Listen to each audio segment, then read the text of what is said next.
Aí é a casa da Pongão. O Reginaldo Sabino.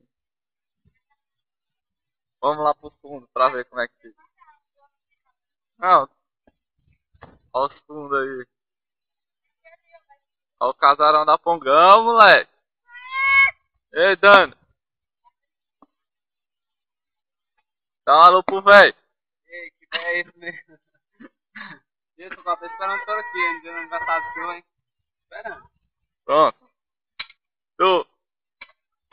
Ô, pai, lá daqui. Oi, vai caindo, vai.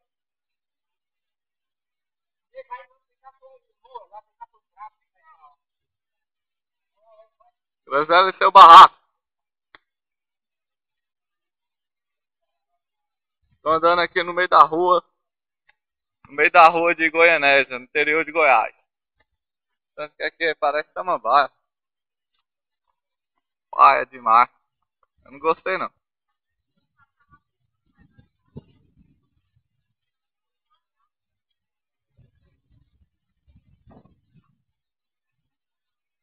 Pongão lá no meio da rua, ó.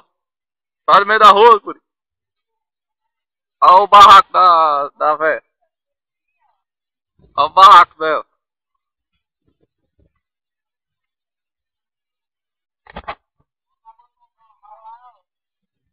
Jogo aqui na rua de Goianésia. Aí o barraco do Reginaldo, ó. Fica aberto.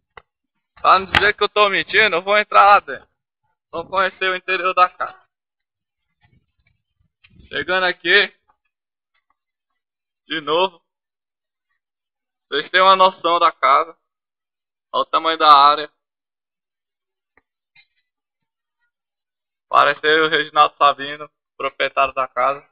Quer me vender ela por quanto? R$10. 10 reais, então amanhã eu te trago. Pode crer, tá fechado. Alô, molequinho. Casa é minha. Aqui é a sala.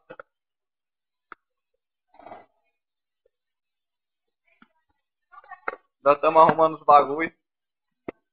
É o quarto da Pongão. Todo morfado. Vamos pro banheiro. Banheiro só ouro. O quarto tá arrumando ainda, vai botar o forro ainda.